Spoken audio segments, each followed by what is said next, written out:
ډیرو محترم مسلمانانو نن یو زبردسته وظیفه علماو ذکر کړې ده. داسې وظیفه ده چې انشاءالله د الله جل شانه په لوی فضل او احسان سره به د کار کیږي او دا وظیفه ډیره د برکتونو والا وظیفه ده. ګوره وسیله جایز ده، وسیله جایز ده او بیا چې یو څیز یو داسې عالمان ذکر کړي چې هغه مستند وي، ها حقانی علما وي، نو بیا د انسان هر حاجت پوره کیږي او دغه کار بیا حقیقي توګه سره د علماو په نیز باندې د تجربې نه وتلې خبره وي. نو کوم مسلمانان چې غواړي چې الله تعالی زمونږ پریشانۍ ختم کړي، الله تعالی زمونږ حاجات پوره دپاره دا وظیفه ډیره لازمي وظیفه ده چې دا وظیفه د خپلو حاجتونو دپاره تاسو انشاءالله العزیز وکئ او دا په اسان ترتیب سره، په اسانې طریقې سره دا وظیفه کول دي، په اسانې طریقې سره. نو هغه اسانه طریقه هم ده د کوم مسلمانان کم خویندې وروڼه چې هغه بهر وطنونو کې دي، هغوی له هم موږ ډېرې دعاګانې غواړو الله تعالی د ټولو مسافرو حامي و ناصر مددګر شي. مسافر یقینا زمونږ د ملک سرمایه ده، زمونږ د سرونو تاجونه دي. مسافر الله دې مسافرو له ډېرې خوشحالۍ د دنیا او آخرت ورکړي. السلام علیکم ورحمة الله وبرکاتو. ډېرو معززو محترمو قابل قدر مسلمانانو ورونو خویندو، تاسو به روغ جوړ یې، د صحت په جامو کې به الله تعالی مو خوشحاله او باد کامیاب لره. الله تعالی مو د دنیا او د آخرت خوشحالۍ په نصیب باندې وګرځوه. چېرته هم چې تاسو اوسېږئ الله تعالی مو کامیاب او کامران که.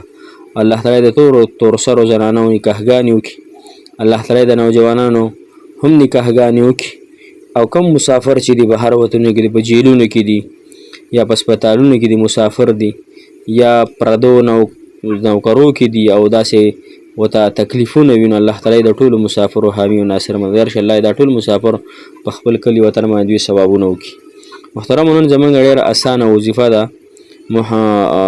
اسانه وظیفه ده، نو دا وظیفه انشاءالله تاسو وکئ. کله مسلمانانو چې دا وظیفه وکړه انشاءالله الله تعالی به حاجت پوره کړي. احمد رسول الله، محمد رسول الله، دا به تاسو اکثر کیدای شي کړي هم وي او دا زمونږ علماو ذکر کړې ده چې کم مسلمان په پریشانۍ کې وي، کومه نارینه وي یا زنانه وي او غواړي چې الله تعالی ما له دې پریشانونو وویستلی کړي، دې پریشانونو مې الله تعالی په امن کې کړي، نو هغوی دپاره دا وظیفه ډېره زیاته بهترینه وظیفه ده. نو تاسو سره زه شریکول غواړم انشاءالله. ما په مخکې هم ډېر وظایف جوړ کړي دي، خو بعضې داسې نوي مسلمانان یعنې نوي زموږ سبسکرایبر وي چې هغوی زموږ دا چینل یعنې اوس وزټ کړی وي، نو هغوی دپاره انشاءالله دا وظیفه ډېره د کمال وظیفه ده. هغوی دا وظیفه انشاءالله ضرور وکړي. چا چې کړې ده، چا چې نه ده کړې هغوی یې وکړئ، چا چې کړې ده هغوی یې وکړئ، په شریکه یې وکړئ انشاءالله، په ګڼه یې وکړئ، په یوازې یې کوئ، هر ترتیب سره چې کوئ ویې کوئ انشاءالله. ګوره د دې دوه طریقې دي محترمو. هر مشکل چې دي وي دا به وکړي او بیا به الله تعالی نه 2 رکعاته نفل به وکړي، بیا به د الله تعالی نه وغواړي الله تعالی دا حاجت مې دی، الله تعالی دا حاجت مې دی، الله تعالی دا پریشاني مې ده، انشاءالله انشاءالله الله جل شانه به ضرور پوره کوي.